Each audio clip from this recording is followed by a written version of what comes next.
Formula ఈ car race కేసులో ACB విచారణ ముమ్మరం చేసింది. ఇందులో భాగంగా ఏఎస్ నెక్స్ట్ జెన్ కంపెనీ ప్రతినిధులను విచారణ జరుపుతోంది.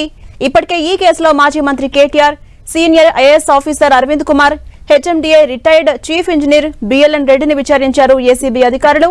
2022 అక్టోబర్ 25న జరిగిన తొలి ఒప్పందంపై ప్రశ్నించబోతున్న ఏసీబీ సీజన్ 9 తర్వాత రేసుల నిర్వహణ బాధ్యత నుంచి తప్పుకోవడంపై ఆరా తీయబోతున్నారు.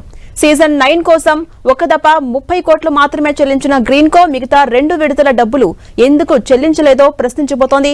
సీజన్ 10 తో పాటు 4 సీజన్లకు ఒప్పందం చేసుకున్నప్పటికీ ఎందుకు వెనక్కి వెళ్లిందో ప్రశ్నించబోతోంది. ఇటు బీఆర్ఎస్ పార్టీకి ఇచ్చిన ఎలక్టోరల్ బాండ్స్ తేదీలపైన ఏసీబీ ఫోకస్ చేసింది.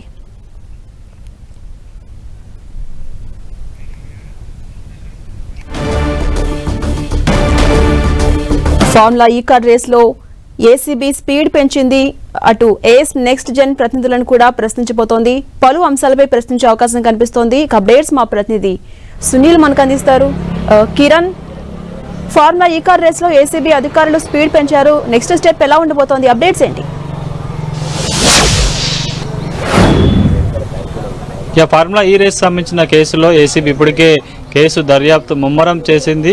దీంతో పాటు A1, A2, A3 కూడా ఒక దఫా దర్యాప్తు కూడా పూర్తి చేసిన నేపథ్యంలో ఈ రేసుకు సంబంధించి చాలా కీలకంగా పోషించిన గ్రీన్కోకి పార్ట్నర్గా ఉన్న ఏఎస్ నెక్స్ట్ జెన్ సంబంధించిన కంపెనీ ప్రతినిధులకు సంబంధించి కూడా ఈరోజు విచారణకు రావాలంటూ కూడా గతంలో నోటీసులు జారీ చేసింది. కానీ వారు ఈరోజు ఉదయం 10 గంటలకే ఏసీబీ అధికారుల ఎదుట విచారణకు హాజరు కావాల్సి ఉంది. కానీ కొన్ని అనువైన కారణాల వల్ల కూడా వారు రాలేము, మధ్యాహ్నం తర్వాత కూడా విచారణకు హాజరవుతానని చెప్పిన నేపథ్యంలో 3 గంటల ప్రాంతంలో వారు కూడా ఏసీబీ హెడ్ క్వార్టర్స్కి చేరుకోవడం జరిగింది. ఇక మొత్తంగా ఈ రేసింగ్ సంబంధించి కూడా మొత్తం 4 సీజన్లు ఉంటే 9 సీజన్ తర్వాత కూడా వైదొలడానికి కారణం ఏంటన్న కూడా ప్రస్తుతానికైతే ఏసీబీ కొంత విచారణలో పూర్తి వివరాలు కూడా సేకరించబోతుంది. ఇక దీనికి సంబంధించి గ్రీన్కోతో పాటు పార్ట్నర్గా ఉన్న ఏఎస్ నెక్స్ట్ జెన్తో పాటు మరికొన్ని సమస్యలు ఉన్నాయి. కాబట్టి మీరు అర్ధాంతరంగా ఈ రేసింగ్ నుంచి ఎందుకు వైదొలసి వచ్చింది, అగ్రిమెంట్ సంబంధించిన పత్రాలు కూడా తీసుకొని రావాల్సి అంటూ కూడా ఇప్పటికే